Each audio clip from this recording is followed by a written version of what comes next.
जोहार नमस्कार। आप देख रहे हैं दृष्टि नाव और मैं विजय दत्त पिंटू।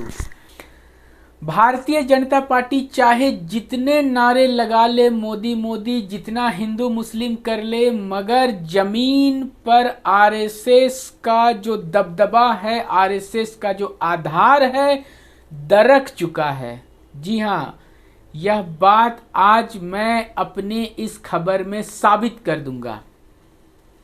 आरएसएस जिसका दावा रहता है कि देश के हर राज्य में हिंदू किसी भी वर्ग के हों, हिंदू आरएसएस से जुड़े हुए हैं और उसी के आधार पर भारतीय जनता पार्टी हिंदुत्व का अपना नारा के साथ राजनीति करती है, मगर उसके इस आधार को हिला दिया है झारखंड और छत्तीसगढ़ ने। छत्तीसगढ़ और झारखंड में बीजारोपण हो गया है ऐसे एक बरगद के पेड़ का, जिसके आधार पर 2024 में मोदी के विजय अभियान की रथ का चक्का फंस जाएगा। एक ऐसा मुद्दा उठ के सामने खड़ा हो गया है जिसे हल करने में भाजपा के पसीने छूट रहे हैं। केंद्र सरकार पेशोपेश में है। राष्ट्रीय नेतृत्व, राष्ट्रीय राजनीति के जो चाणक्य कहे जाते हैं, वह अब फैसला नहीं ले पा रहे हैं और फंसा दिया है राज्यपालों को कि आप अपने स्तर से इस मामले को डील करिए, हैंडल करिए, रोक के रखिए।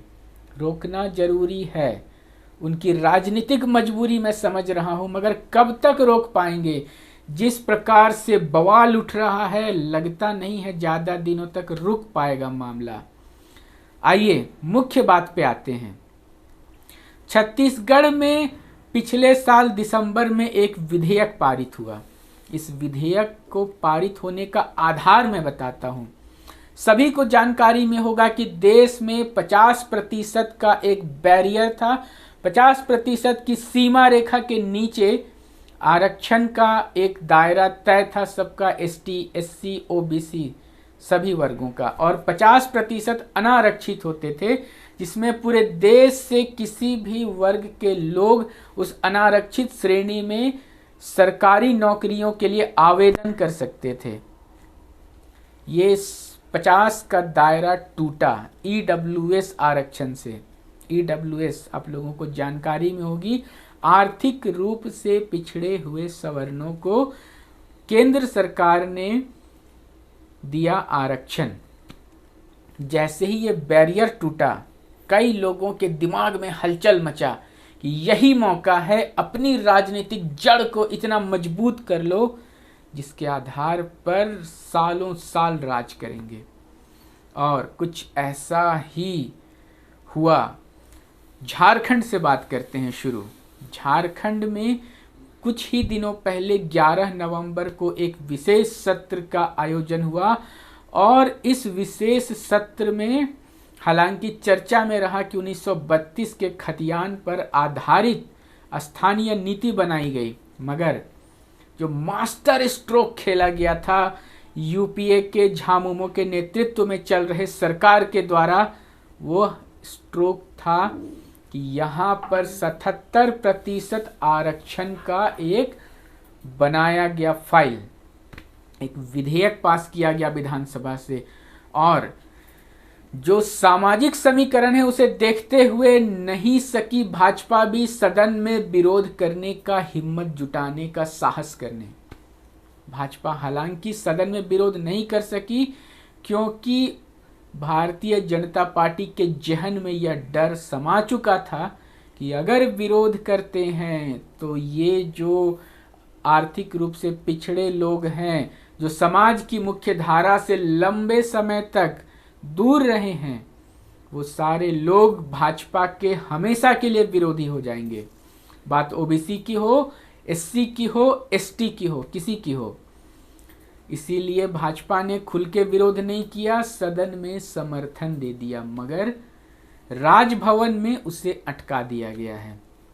ठीक ऐसा ही विधेयक एक साल पहले भूपेश बघेल के नेतृत्व में जो कांग्रेस सरकार है छत्तीसगढ़ में, उसने एक ऐसा ही विधेयक पारित किया था जिसमें कि मात्र इसे जरा सा कम 76% आरक्षण दिया गया है।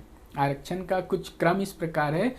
झारखंड में एसटी को 28%, एससी को 13%, ओबीसी को 27% और ईडब्ल्यूएस को 10% दिया गया है। इसी के जरा सा परिवर्तन करके ईडब्ल्यूएस को 4%, छत्तीसगढ़ में एसटी को 32%, एससी को 13% और ओबीसी को 4%। इस प्रकार से छत्तीसगढ़ में 76% और झारखंड में 77% का आरक्षण संबंधी विधेयक पास हुआ।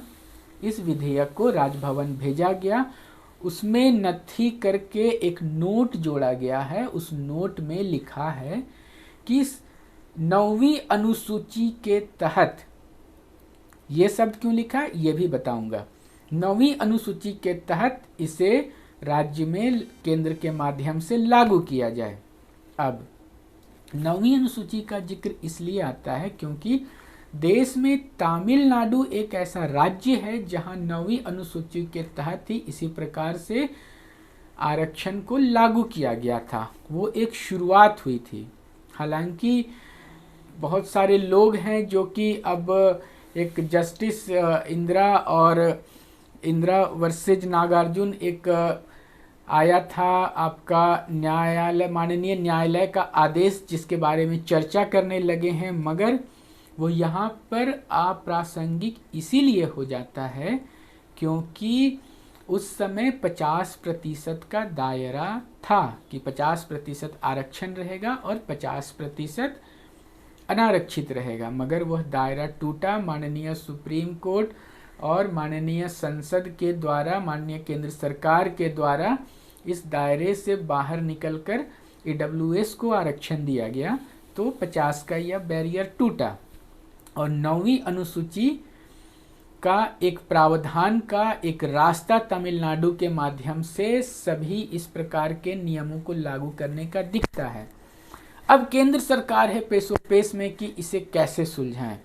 अगर इसको केंद्र में ला करके खारिज करते हैं तो इसका नुकसान होता है, क्योंकि जितने भी एसटी, एससी, ओबीसी बहुल राज्य हैं, सिर्फ झारखंड और छत्तीसगढ़ तक बात नहीं रुकेगी। तेलंगाना हो गया, आंध्र प्रदेश हो गया, बिहार हो गया, और भी कई राज्य होंगे जहां एसटी, एससी और ओबीसी का वर्चस्व ऐसा है कि वहां पर भाजपा के जो जीते हुए जनप्रतिनिधि हैं वो दोबारा जीत पाएंगे, इस बात की संभावना बहुत कम हो जाएगी। इसीलिए भाजपा दुविधा में फंस गई है, इस मामले का समाधान नहीं कर पा रही है। मगर एक बात तो तय है दर्शकों कि 2024 में मोदी का विजय रथ अगर डगमगाया तो उसके लिए जो 2 तीर चल पड़े हैं, जिसका सामना करने और सुलझाने में आज राष्ट्रीय नेतृत्व गड़बड़ा गया है, वह झारखंड और छत्तीसगढ़ से ही है। तो दर्शकों, आपको आज की हमारी यह बात और ये खबर कैसी लगी? अच्छी लगी तो इसे लाइक और शेयर करिएगा। अपने विचार हमें कमेंट बॉक्स में लिखकर जरूर से बताइएगा और हर नवीनतम ताजा अपडेट्स के लिए बने रहें दृष्टि नाव के संग। मैं विजय पिंटू, कैमरा के पीछे से मेरा सहयोग कर रहे सहयोगी रिक्की राज के साथ। फिलहाल इतना ही, धन्यवाद।